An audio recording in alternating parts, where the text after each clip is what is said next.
कि ये कहानी उत्तर प्रदेश में रहने वाले 15 साल के लड़के रोनित के साथ हुई एक सच्ची घटना पर आधारित है। एक शाम प्रोन्नत अपनी ट्यूशन खत्म करके घर जाने के लिए बस स्टॉप पर बैठा बस का इंतजार कर रहा था। तभी उसने देखा कि एक बूढ़ी औरत वहीं बैठी रो रही थी। कि देखकर रोनित को बहुत बुरा लगा और इंसानियत के नाते उसने उस औरत को पानी ऑफर किया।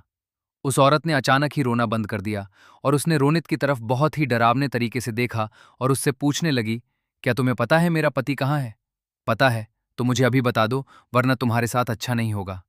आरो ने तो उसका यह सवाल सुनकर 2 कदम पीछे हट गया कि उसे लगा कि वो औरत शायद बगल है। लेकिन भारत अपनी जगह से उठी और रोनित तरफ भरने लगी में। रोनित ने जब देखा कि उस औरत के पैर टूटे थे और वह जमीन से थोड़ा ऊपर हवा में की कि ये सब देखते ही रोनित बुरी तरह डर गया। उसके साथ ऐसा कुछ पहली बार हो रहा था कि उसने अपने पानी की बोतल बंद छोड़ी और भागने लगता है। कि भागते भागते कुछ सीधा अपने घर पहुंच गया। कि पूरी शाम रोनित यही सोचता रहा कि आखिर औरत ही कौन है और उससे इस तरीके से बात क्यों कर रही थी। मगर उसे कुछ समझ नहीं आया।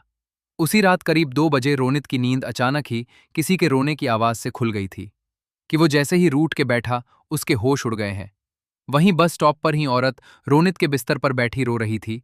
कि उसके हाथ में वही पानी की बोतल की कि जुनूनियत बस स्टॉप पर छोड़ा था। मगर उस बोतल में पानी नहीं बल्कि खून था। गौर एकदम से रोनित पड़ सकती और उसका गला दबाने लगी।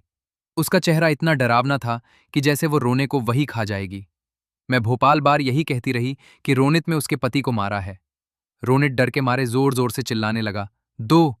तब उसके मम्मी पापा भागकर कमरे में आ गए। ए बून, जैसे ही लाइट ऑन की वो औरत रोनित के ऊपर से गायब हो गई। बेचारा रोनित हक्का बक्का होकर रोते हुए अपने पेरेंट्स को सब कुछ बताने लगा। लेकिन उसके मम्मी पापा को लगा कि शायद उसने कोई बहुत बुरा सपना देखा है। आज तक रोनित समझ नहीं पाया है कि उसके साथ उस दिन आखिर क्या हुआ था और वो औरत कौन थी की। लेकिन रोनित उस रात के बाद से कुछ महीनों तक बहुत सहमा सहमा रहने लगा। कि उसने अपनी ट्यूशन भी छोड़ दी थी, पर फिर कभी उस बस स्टॉप वाले रास्ते पर नहीं गया। तो आपको क्या लगता है, कौन थी वो? और ये कैसी लगी आपको आज की कहानी? अगर आपको ये कहानी अच्छी लगी तो हमारा चैनल R1 घुरांटू सब्सक्राइब करना बिल्कुल मत भूलिए।